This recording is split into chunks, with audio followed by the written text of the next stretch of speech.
Hello and welcome to ESPNCricInfo.com. It's a Monday afternoon here in Bengaluru at the ESPN CricInfo head office. And Mondays are usually the kinds of days that we don't really look forward to after the weekend. Well, we don't look forward to the first 5 days after the weekend, to be quite honest. And we're living in that hangover of the India-Australia Test Series. We're here at a newborn baby of sorts at ESPN CricInfo, a new initiative for fans the world over to interact with one of their favorite icons. And we're here at the Hangout with Rahul Dravid. It's called A Day with Dravid, and the man is right beside me. Rahul Dravid, welcome to ESPNCricInfo.com. Thank you. Pleasure to be here.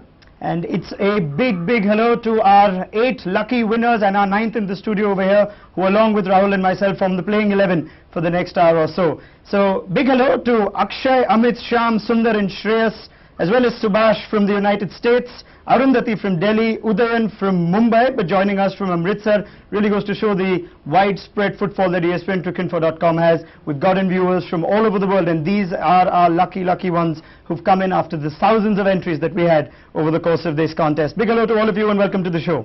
The reason the 8 of them are very lucky is because the 9th one is even luckier. 21-year-old Vineet Anantaraman, who's put a day of his final year engineering on hold and burned the hearts, in his own words, of a lot of his peers by having this truly unique opportunity to interact with Rahul.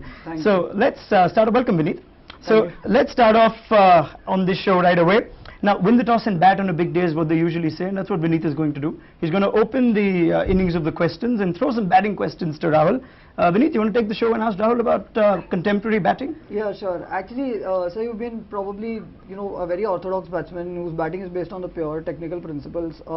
When you watch cricket today and watch some of the batsmen playing these unorthodox shots like the, the switch hit or the dil scoop, is there any shot you really watch and feel like, I wish I could have played that? Definitely there's one shot I know I don't wish I want to play and I would never have played is the dil scoop. Okay. I mean, I'm not going to put my... I just can't imagine actually, the way some of these guys pull that off. So that's one shot I definitely don't want to play. Okay. I think having the ability to maybe play like a reverse switch hit. Okay. When I see someone like a Peterson, pull it off, or a Warner pull it off. Sometimes you can see the value of a shot like that, in the sense that, especially when people start attacking your rough or attacking, sort of the rough areas around the leg stump, it would have been nice to have had that shot and be able to suddenly just sort of switch or play like even if it was a good reverse sweep, it would have been good fun to, I think it would have been a good tactical shot to have in your armory. Okay. But yeah, that's probably one of the shots. I think if given time, maybe practice it a little bit more. But it is high risk, and but some of these shots that these guys play is incredible. So it's lovely to watch. It's fantastic to watch the skill. I mean, it's a great skill involved in doing what Dilshan does or AB de Villiers do. I mean, it's not easily done. It's quite funny though. My son, who's all of 7 and just getting sort of focused into cricket and learning about cricket, he's fascinated more by AB de Villiers shots and dil scoops than by the straight down the ground shot. So he's got some learning to do. He certainly does. Few detractors of that switch hit. People believe that it kind of plays to the unfair advantage of the fielding side. Are you a fan of that kind of skill? Do you think it should be part of the game? Well, I think if you were to play the switch hit, then the wide rule should change as well. So it should become your off stump. You should allow the bowler to be able to bowl outside the off stump. But no, I think it's a incredibly skillful shot and a difficult shot to play. So I'm all for it, as long as you give the bowler the protection as well. So that neutralizes the effect. Fair enough. Makes it fair for everybody. There's a rule that's come out, I think, for the boxers now, that they can't use the headgear in the next Olympics. You think if cricket comes up with that one, the dil scoop will go out of the window on its own? Lots of batsmen will go out of the window. Believe me. I think playing without a helmet. I think my generation of cricketers. Most fast bowlers also, only spinners. Yeah, probably only spinners. But I think my generation of cricketers have grown up with a helmet, and I think there'll be a lot of health and safety regulations as well to counter. Absolutely. You got medical industry like that, wouldn't they? Yeah. But let's be honest, a sound technique, does that allow you to play this variety of shots, these unreal shots, or do you believe that there's almost got to be a lack of sound technique to enable you to have this extra dimension? No, I don't think they're necessarily they necessarily complement each other, in the sense that it's not necessary to have a poor technique just so that you want to play these shots. In fact, I think you need to be a pretty skillful player for starters to be able to execute. You need to have great ball sense. I think you look at Peterson or a de Villiers or a Dilshan. I'm sure that they're extremely talented have great hand-eye coordination. Absolutely. So no, I think, you know, it's just a question of practice. It's a question of just doing it over and over again. I think it's a question of you know, figuring out how you know you can do it best. A little bit of predetermination as well, a lot of courage, I guess, in the case of people like Dilshan. But no, I mean, I think that you'll see more and more people do that more and more, because I think they're being exposed to it and they're watching it more and more, and they'll practice it more and more. Absolutely. Right. We're talking of technique and how it probably adds or varies or assists in playing the audacious one-day shots of sorts, which require a huge amount of skill. Akshay Subramaniam from Philadelphia is with us, and if I can give you a little on Akshay, he refers to the United States, which is where he's based right now, as the land of the bastions of barbarism of cricket fans. And Akshay, when he's not in class at the University of Wharton, is occupied by doing the following, and I quote, managing the Herculean task of explaining the rules of cricket to the Americans. So Akshay, you've got a question on technique and how Rahul used to suit his technique to different conditions. Why don't you throw that to Rahul at this point in time? Yeah, just like... Yeah, you could just, I'll just do the question for you. Akshay, I'd like to know, over the years you adapted your technique to suit different conditions, different bowlers, different match situations. What adjustment did you find most difficult to get used to, and how important was versatility to you and your success as a batsman? Versatility was you know, very important to me. I wanted to do well abroad. I wanted to do well in you know, in conditions that I wasn't used to. I was grown up. I was you know, when I was growing up, one of my coaches and senior players always, you know, stressed that importance that you've got to do well outside of India to be really judged a very good player or a great player, and so that was a little bit at the back of my head. Now, I'm not saying that, you know, performing in India is any less important, but it's, I don't know, it's just there in my head, and so that level of versatility was important to me. One of the things that I think I found most difficult adjusting to was bounce early on in my international career, because there are balls, especially length. There are balls in, say, when I went to Australia or went to England or South Africa for the first time, I would see you know, the foreign batsmen or some of their sort of top order batsmen leave balls on length. You know, as soon as the ball pitched in a particular area of pitch, you know, they would leave it.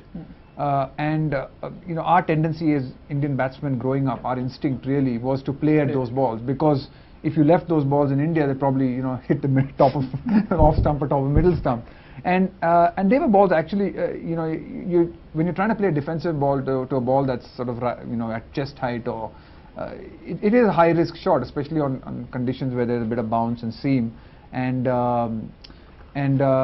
know, there are slips in place. So just that ability to adjust to that bounce and know which ball to leave instinctively on length, especially early on in your innings, was, I think, probably one of the most difficult adjustments to play, because your natural instinct almost tells you that, look, play that, yeah.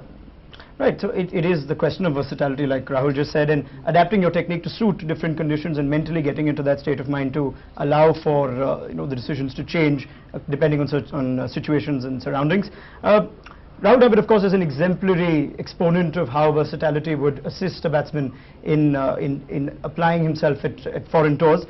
Shyam Sundaraman from Sacramento, California, who's followed cricket all his life, and he tells us actually that he revisits Kolkata 2001 and Adelaide 2003 at least once every day. So he's probably got a little bit of time as Shyam on his hand in Sacramento. But Shyam, you wanted to ask Rahul a question on the way current generation batsmen would probably resemble Rahul, or who most resembles him. Why don't you try and shoot that one to Rahul? Yeah, thank you, Rahul Dravid, for all the joy you brought to me. My question was, I know it's not fair to compare, but of all the players that you have watched, who reminds you most of yourself? That's a Don Bradman question. Who's your Tendulkar, Rahul? I mean, I sort of, it's hard. I mean, it's hard to look at, everyone's technique is different. I mean, obviously the comparisons with Pujara, I know, have been made quite a bit, and I think he's had a great start to his international career. In fact, a fantastic start, a much better start than I did. But yeah, I mean, I think someone like Pujara, I guess, you know, he's sort of brought up in that school of batsmanship, if you can call it that, a little bit more, you know, old school batsmanship, if you can call it that. Though I think he does, I think he's developing a lot more shots and he is playing a lot of shots. But yeah, I mean, if I had to look at Pujara, and it's not like I think he's got his similarities in the way I think he just approaches maybe his innings and approaches Test match cricket to the way maybe I approached it. Yeah.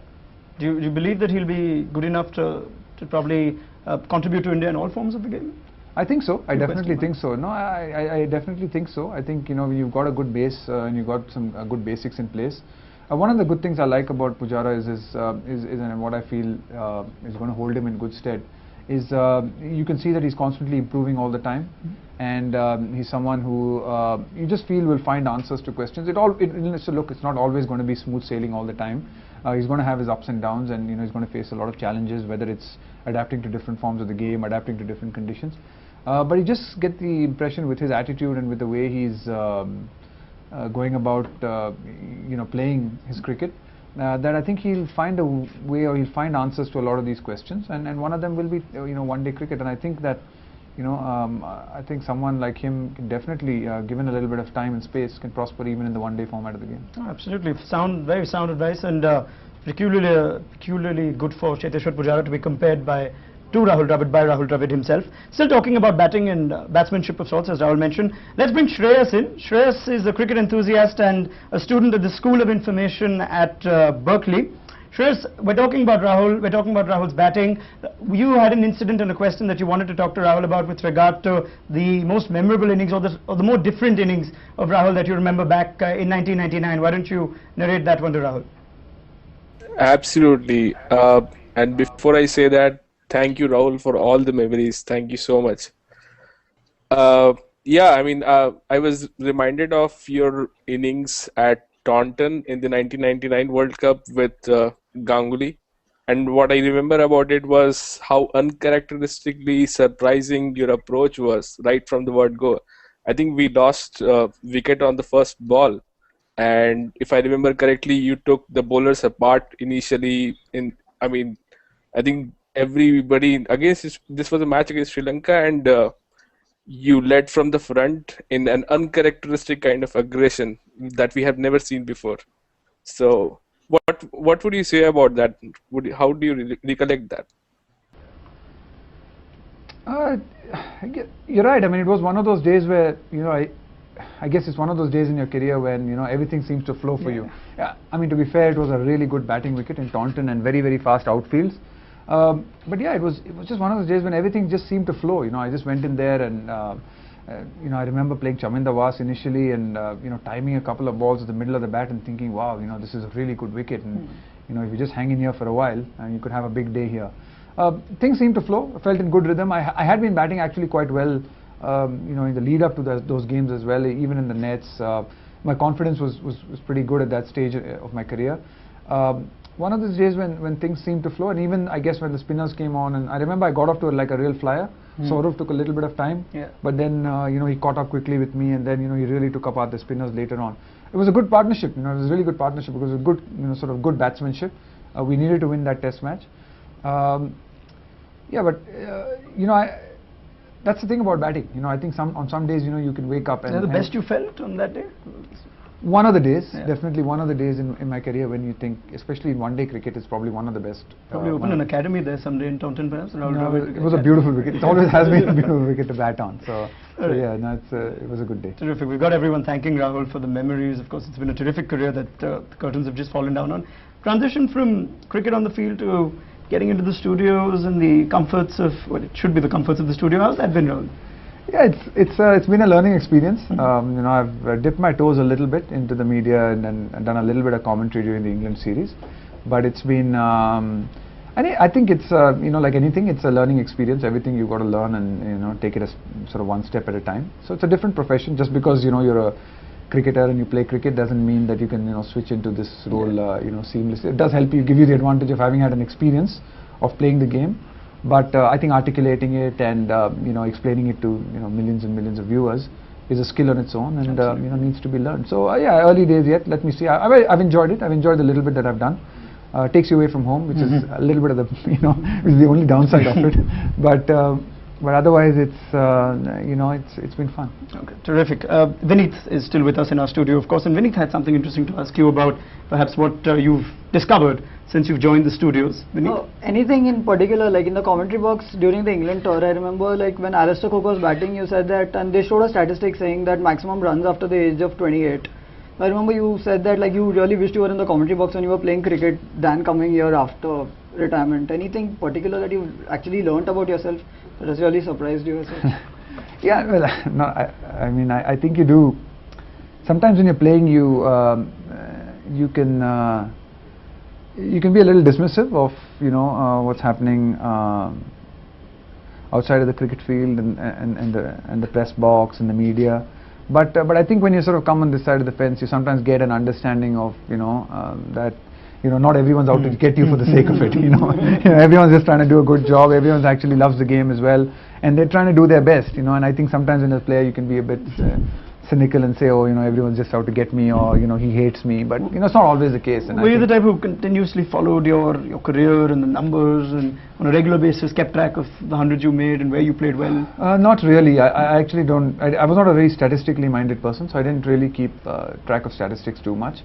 But I did read what is written about me on and off here and there, and you know, I didn't sort of make an effort to read. But if it came in front of me, or if I, you know, the morning newspapers, or, you know, the odd article might get sent to me, or, you know, I think I might actually read it. So, you know, I didn't sort of try to go out looking for stuff to read, but I didn't stop from reading as well. Absolutely. So, you know, it was there. I was ready. I was sitting on plane, and you like one of those things. Yeah, so newspapers in front of you, and you know, you sort of pick it up. Read about yourself hitting a pretty good 100. Feels good, doesn't it? Yeah, well, that was easy to read.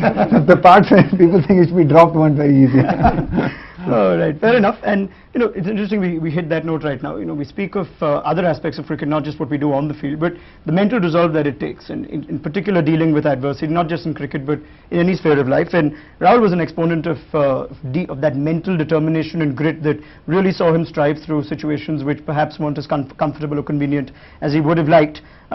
Let's talk about a little more about that mental resolve. Let's get in sociology student from Delhi, Arundhati Sridhar from Delhi, and like I said, and I hope she didn't buy day 4 or day 5 tickets to the game. Arundhati, you had a very interesting question that arises out of something that you read in the newspapers as a child that Rahul had said. Why don't you go ahead and give Rahul that one? Hi Dravid. As a child, I had one of my favorite newspaper clippings was an interview of yours, and a quote on the lines of, "At the end of the day, I try to tell myself it's just a game." And I remember even as a fan needing to see it every once in a while to put things in perspective. But as somebody who's actually played the game and gone through the ups and downs of it, how difficult do you find it to keep that in mind at the end of a particularly crushing defeat, say? Well, firstly, I sympathize with Arundhati. Being an Indian fan, I think I can understand why the ups and downs of the Indian cricket team all these years. You know, I guess they keep needing to remind themselves that it's a game and don't get the kind of emotional, passionate people that we are. But yeah, I think it was very important, you know, to bring some perspective to performances and to the game.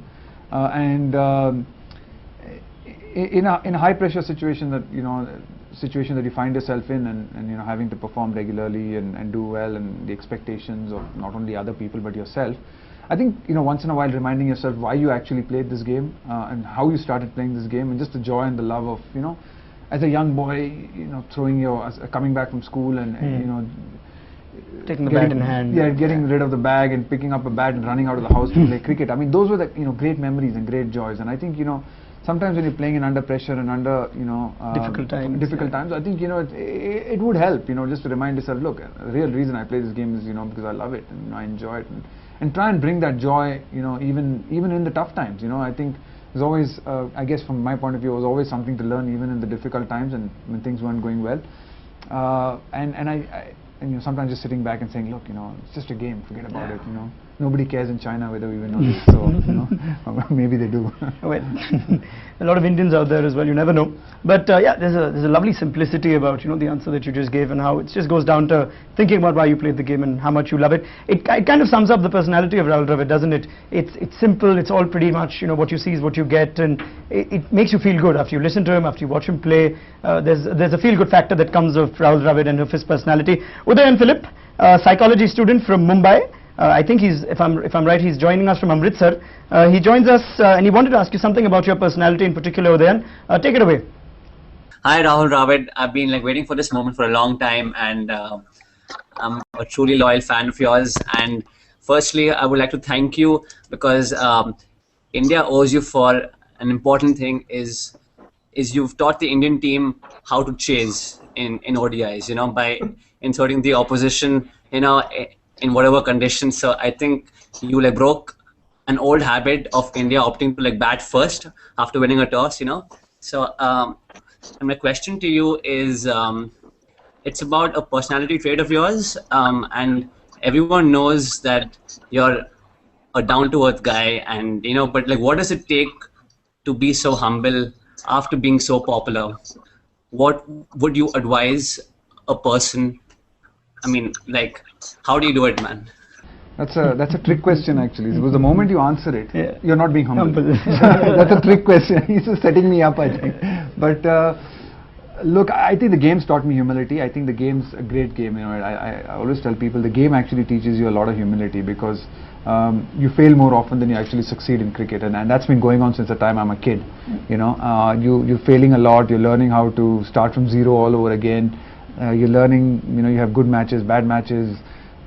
Getting picked in teams, whether it's under 15, getting dropped in under 17. So I think the whole journey just teaches you, humility in a lot of ways. It teaches you that you can't afford to, let your guard down at any stage, as well as sort of the earlier question, which is the fact that it is in the end of the day just a game. And it's not really life and death, really. Yeah, absolutely.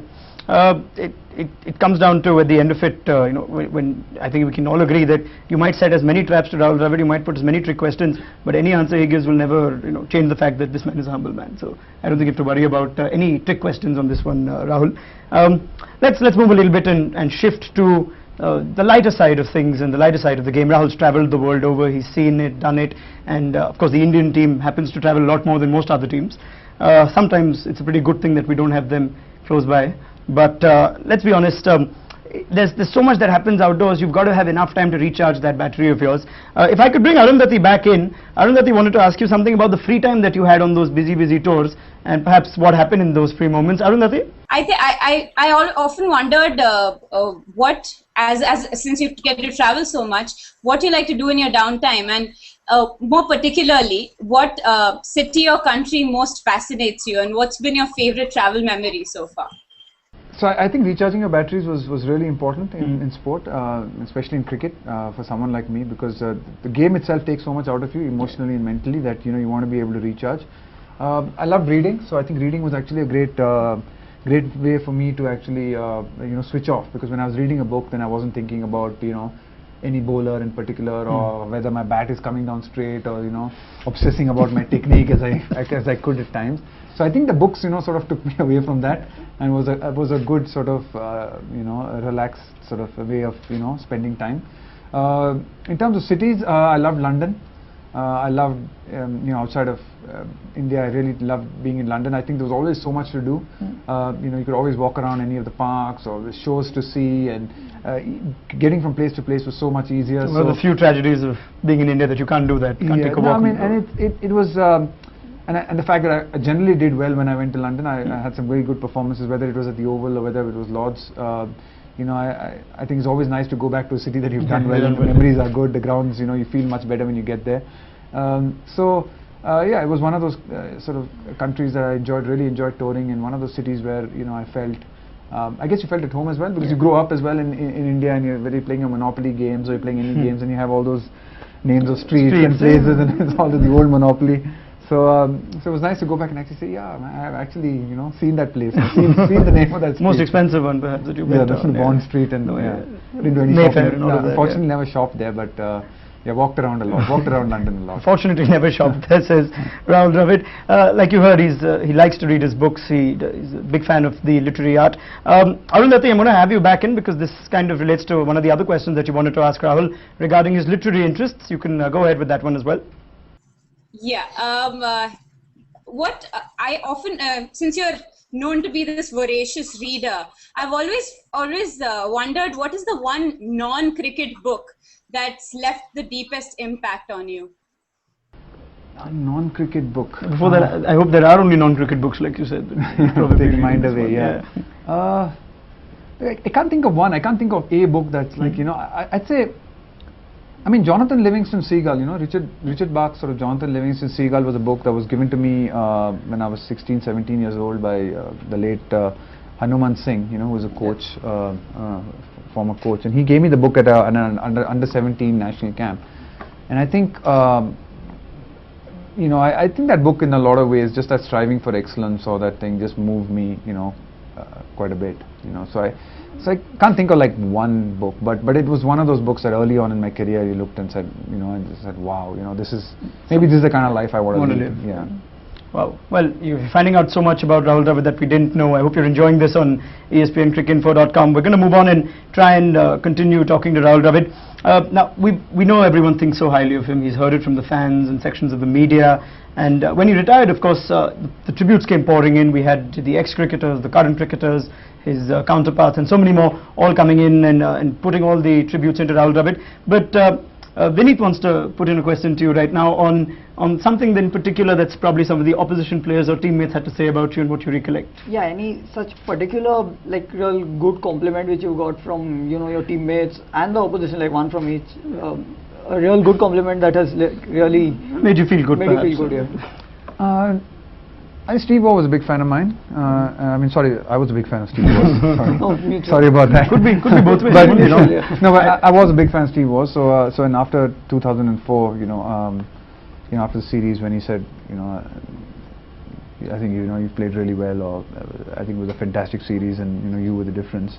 I thought that made me feel, you know, particularly good. Okay. So yeah, I think, you know, when you get sort of compliments or you get a recognition, I guess, from people who you respect and you admire, you know, it meant quite a lot.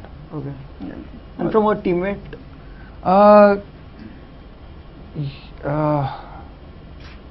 I think a lot of times when people came up to me and said, look, you know, we back you to bat through, or we back you to, you know, be there for us till the end. Okay. That sort of made me feel always, you know, that, you know, they were counting on me, which I think is really important, because you want people who you play with or teams that you're in to actually count on you and rely on you, and you give them that confidence and trust. Okay.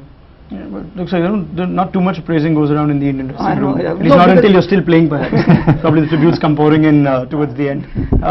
Right, let's move on and you know, let's go to a different style of questions right now. Let's try to put some fictitious questions almost to Rahul and see what happens in those situations. Sundar Raghavan, formerly from Chennai, now based in the States. He's played his bit of university cricket in his time, and he's also had the chance to play against Shiv Chandrapal. So Sundar likes his association with the long innings batsman, if we could say so. He's with Rahul today, and he likes his if questions. He puts in a few questions to Rahul on if he had a choice to be born again and if he had particular powers. Sundar, why don't you come in and ask Rahul some of these questions? He's already smiling, listening to what it could sound like. Hey Rahul, thank you very much for all the memories, and thank you to ESPN CricInfo for doing something like this Hangout. My question was, Rahul, if you had a choice to be born again as a professional cricketer, who would you choose and why? I would love to be born as Bradman, yeah, just to feel what it's like never to fail. So I think Bradman would be, yeah, it would be nice to be. Yeah, it would be Bradman, I think. Yeah, he'd like to be born again as Bradman. That'll be nice. Probably know he's going to hit 4 more the next time the ball comes in. All right, you had another one on. Yeah, my second question was with regards to DRS. You know, we are seeing some exciting cricket created in the Test cricket as well as in the one-day scenarios because of the presence of DRS. What's your take on DRS? And if you had the power to make a change, what would you choose? I would love to be able to get the scheduling. I mean, I know it's a complex one and not an easy one, but one thing I'd like to definitely see is scheduling be a lot better. And the ability for most countries to be able to play a lot more Test cricket, and for Test cricket to mean something. So Test series to start meaning something, and you play them regularly. So every 3 years or 4 years we play, you know, travel to say England or Australia. So at the moment we only tend to travel to one or two places, on a consistent basis. But I would love to be able to see all teams get that opportunity to be able to actually play a lot more cricket with and against each other over a period of time. With a set calendar, whether it's once every 4 years, once every 5 years, that doesn't matter. But as long as everyone gets that chance, I think you'll really see Test cricket come up and improve. And the only way for it to survive and sustain is actually, people More get the opportunity to regularity, play it as often as possible. That new Test championship proposed, you think it takes Test cricket in the right direction? I think it's not a bad idea. I think as long as, I must admit I don't know the exact nitty-gritties of the details of it as it has been proposed and whether that actually is feasible or not. But as a concept, I think it's a good idea and it's a very good concept. Something to play for. It's like a World Cup and you're playing for something, and then like a grand final. Worth a shot in any way to see how it's going. So that's terrific. Let's bring in Amit Bhatia at this point, database developer in the United States. First, like everyone, let me start off by saying that I'm a huge fan of yours and wanted to thank you for all that you've done for cricket and for the joy that you've given to us. Actually, I had also wanted to know a little bit more about the DRS, but since you already addressed that, just wanted to move on to a different question. I see that cricket is big in India, but when I look around the world, I don't see the same picture. I do wonder what is the future of cricket as a whole in the world. So what can be done to make the sport more popular around the world and get more fans outside of India interested in the sport of cricket? Well, I'm not sure cricket is a game and the facilities required to play the game actually lends itself to being a sport like football, which can be played, with all you need is one football and a ground. Cricket's a little bit more different because you need, the playing surface becomes very important, and I'm not sure that if your facilities are not good, it's not easy to play cricket. So I'm not sure cricket as a sport lends itself to being, played. I don't even think we should attempt to try and play it in as many countries. It is being played in a lot of countries, but not like football, and expect that level of popularity everywhere in the world. But as long as we can focus on the 10, 12, countries that play the sport and actually make them strong, that will be great in itself. And then look for other countries where the following can be increased with so much of so many people traveling, and for example so many people from the subcontinent in the US, and you just look at this Hangout itself and you look at the number of people who are sort of hanging out with us from the US, gives you an idea of a great opportunity to at least grow the following of cricket in these countries. If not necessarily the facilities to be able to play them, that's going to take a lot of time, but I think focusing on the 10, 12 countries in terms of facilities, and then using various means, whether it's television or clinics, or just creating an awareness about the game in the other parts of the world, maybe the good short-term solution. I guess in the long run, maybe in the Olympics is an option. Maybe getting the sport into the Olympics, whether it's a 2020 format of the Olympics, might actually be something that might give the sport a little more of a global platform and allow people to sort of view. As an alternative as well, we could just send, like we're doing already now, more and more Indians could travel to the United States and set it up, because that's what we've got right now. We've got the NRIs all tuned in. But let's hope that we get some traditional Americans, probably the Chinese, and the other. It'd be great to watch an India-China one-day game someday. Watch the two most populous countries of the world. Let's move on to another aspect right now, and we're running short of time, so we'll try and make this a little quicker. Let's go to the Indian team at this point in time, and let's bring in Subhash Jayaraman. You might remember Subhash. Rahul, he's one of our very well-known cricket podcasters. He hosts the Cricket Couch, and very popular show online. He's even been with Rahul on that show before. Subhash, we're talking of preparation and conditions. We've already spoken of that. With South Africa coming up and the likes of Kohli and Pujara all going there for the first time to have their go at Test cricket, there's something that you'd like to ask Rahul, so you could go ahead with that one. Yeah, certainly. Hi Rahul, hope you're well.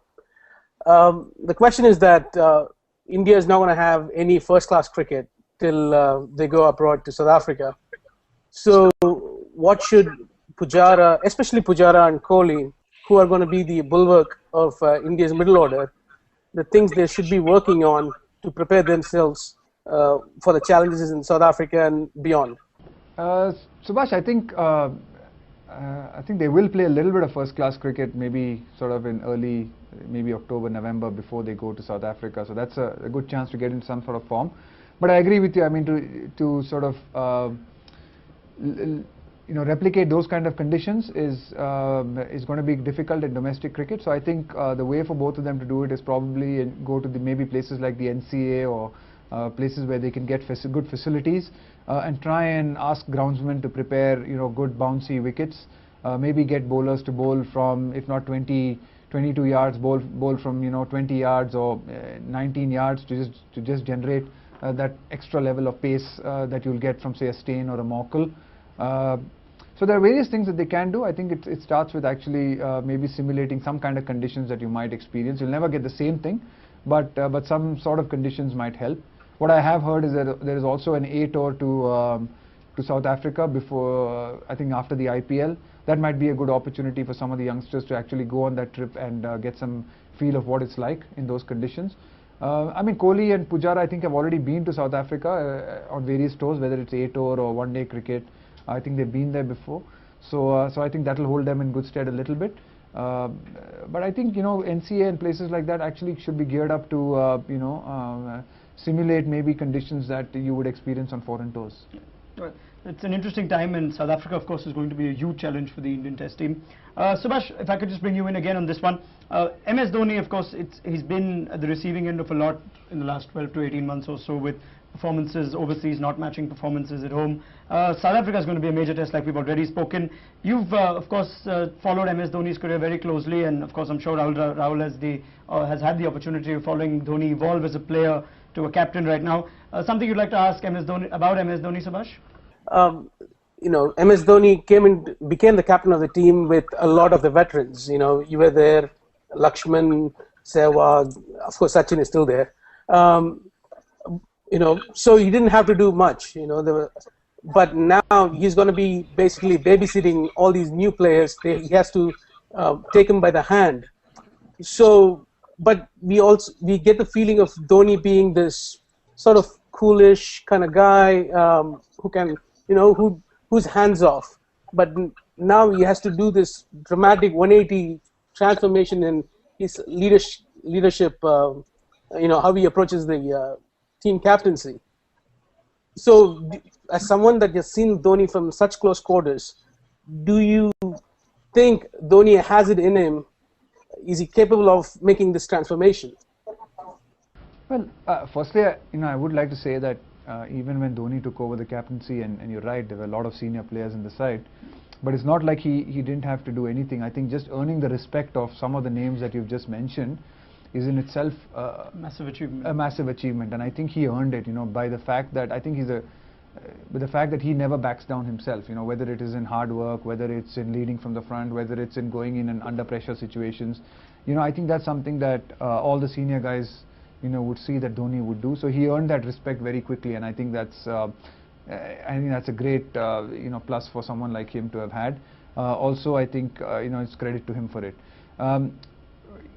Whether his style of captaincy will need to change, sure it will, and I think will only time will tell whether how successful he's been and whether he has changed. I've already noticed a little bit in this Australia series with some of the decisions that they've taken, with regards to selections and the way they've gone about their playing 11, that already he and Duncan seem to be quite clear about the path that they want to take, and quite clear about the players that they want to take on the overseas trips in the future.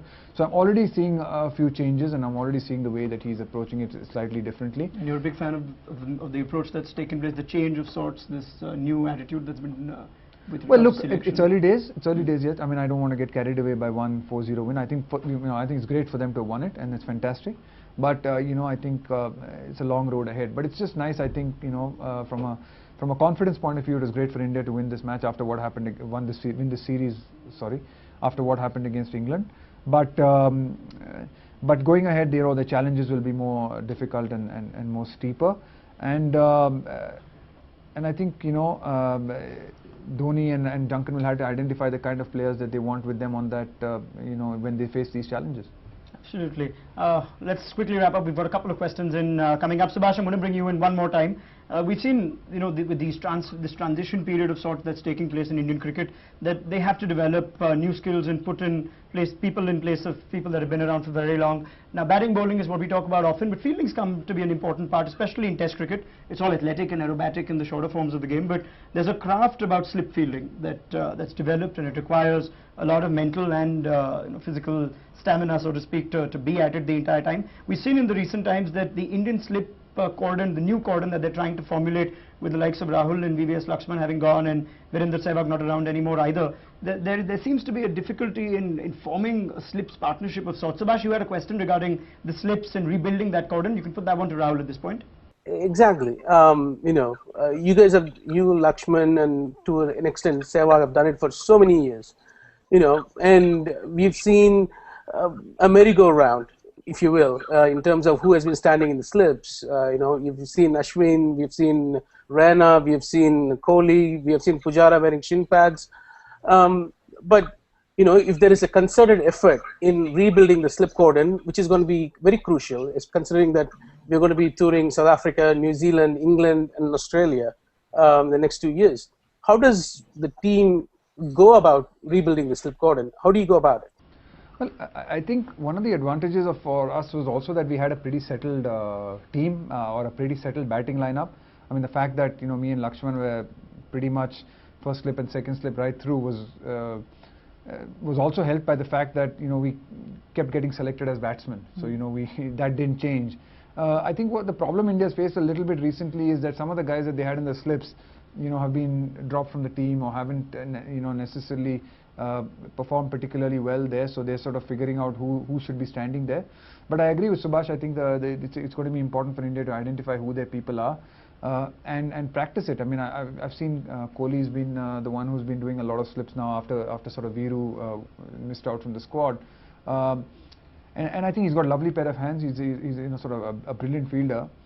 Just that he's going to have to practice it a lot more, and I think surely with practice, they can form a good slip cordon as long as they identify who the guys are and stick with them for a while. So at the moment, I was sort of noticing they use Ashwin a little bit in that position as well, which I'm not such a big fan of. I mean, maybe Ashwin can do gully or one of the slips if really required, but to have a spin bowler, and especially a leading spin bowler, fielding there is, I always do too badly at gully. Anil did gully and Shane Warne's done slip. Look, I know it happens, but I'm just sometimes a little wary because you just pick up a small injury or pick up a finger injury, and it stops you from bowling. Even if it's an innings, it can really impact the team. So so I just think it's, I mean, maybe Pujara, someone, he's been in short leg. He'll be very happy to move from short leg. Yeah, I think everyone. Getting whacked around, yeah. Rahane came into the side, is a good catcher as well. Virat's a good catcher. Murli Vijay can, I think they're all good fielders. It's just a question of identifying who are the guys who will actually, do it. Because I guess me, Lakshman, and Sehwag have done it for so long. None of these boys have actually fielded in the slips in international it'll probably cricket. come with time. It'll come with time. I think you just need to be a little bit patient with that. Patience is, of course, the key to and the mantra for success in cricket, and especially Indian cricket, you'd say. Very quickly, Rahul, next 12 months, bright for Indian cricket, especially on touring side? Well, I mean, we don't have cricket for 8 to 9 months. I think it's going to be a very important period. Bright or not, we'll know, I guess, at the end of this thing. But I think it's going to be an exciting time for Indian cricket because a lot of these young players will be, getting an experience of what it's like to tour abroad for the first time.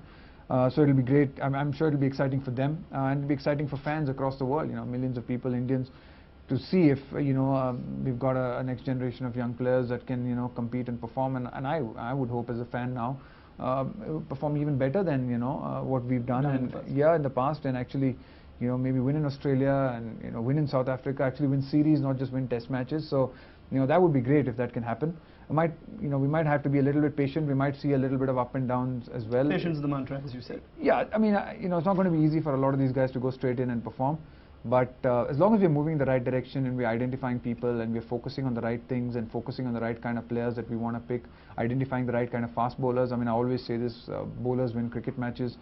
You can't win a test match unless you take 20 wickets, and we need to identify who's the next generation of fast bowlers who are going to hold us, going to carry this team forward for the next 3-4 years. So I think it's Exciting an exciting times, time. though. Yeah, very exciting times, I think. So it's been exciting times it's going to be exciting times rather for the Indian team in the next 12 months or so. I hope it's been an exciting session. It's a new initiative that we've had away. I think you liked it, Rahul. I hope you liked it. Yeah, I did. It was different. For someone who's as technologically challenged as me, I think it's a lot easier to come into your studio and do it. So I'm not sure if I would be able to do it like those guys sitting in my living room. Well, yeah, I'm pretty sure it'll come with time. So it's a little newborn baby at CricInfo, like we said, that ESPN CricInfo that we've started over here. We hope you've enjoyed this session, hanging out with Rahul Dravid on a day with Dravid. Be sure to catch a lot more of this and follow the site to try and add your participation to one of our future endeavors. Hope you've had a good time. Thank you very much to all our fans. I hope Rahul Dravid's given you a story to tell 3 generations of your family on how you hung out with him one Monday morning. So thank you very much, everybody, and it's Thank you. ESPNcricinfo.com. It's goodbye. Thank you very much. Cheers. Thank you. Rahul. Thank you. Thank you, Rahul. Thank you, Rahul. Thank you. Thanks, guys. Thank you.